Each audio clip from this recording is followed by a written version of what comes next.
All right, let's get right into it. We often think of leadership as just, managing tasks and making sure you hit your goals. But what comes after that? Well, that's what we're going to break down today. That really crucial next step, where a leader moves a team from just being a group of people who are managed to a group that is truly, deeply committed to each other. And this is the million-dollar question, isn't it? We've all seen it. One team faces a setback and just falls apart, while another seems to thrive on the pressure and comes out even stronger. The answer isn't just about having a better strategy or more talent, it's about understanding the hidden architecture of how groups work. And today, we're going to look at the blueprint for building that kind of strength. So, this whole journey really begins with a pretty fundamental shift in your mindset. Our source material calls this leadership second stage, and it's all about changing your focus from yourself and pointing it outward, towards the group. So what does that actually mean?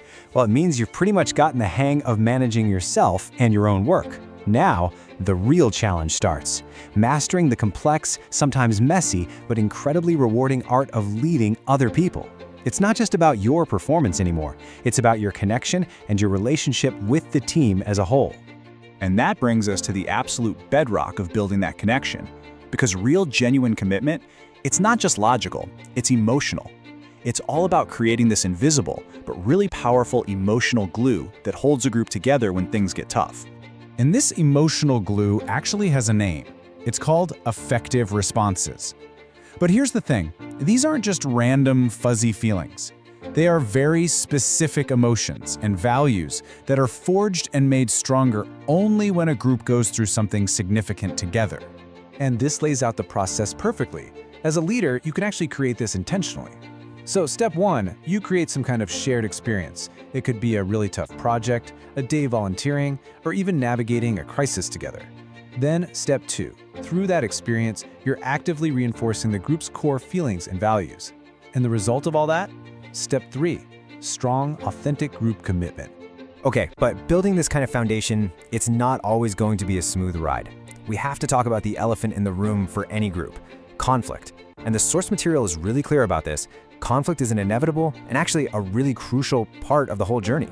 So often, we expect our teams to just exist in this state of perfect, constant harmony, right? But the reality? Well, it's that groups are full of ambivalence, a little bit of friction, and sometimes even straight-up conflict. And if that sounds familiar to you, it's because it's completely, totally normal. So this is the point I really want you to take away.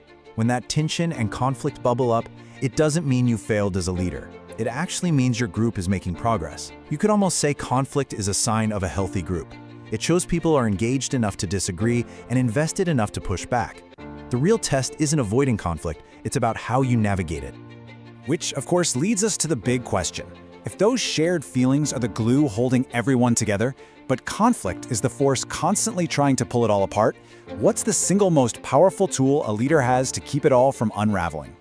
And the answer is altruism. Now, this isn't just some nice-to-have, fluffy idea. The source presents it as a practical, guiding principle. Think of it like your leadership compass that helps you find your way through the really complex terrain of group dynamics. This quote really just gets right to the heart of it. But I want you to notice that word practice.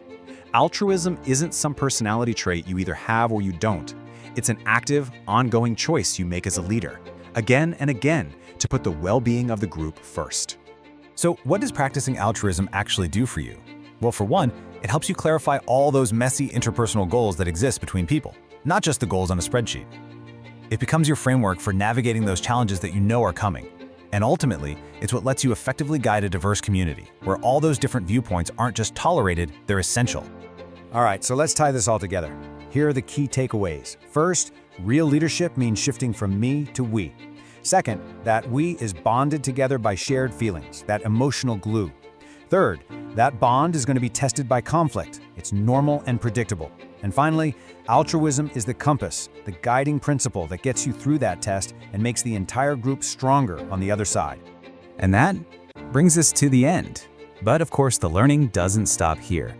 The real question is how you're going to put this into practice. So, I'll just leave you with this thought. What's one shared experience, big or small, that you can create for your group this week to start building that emotional glue?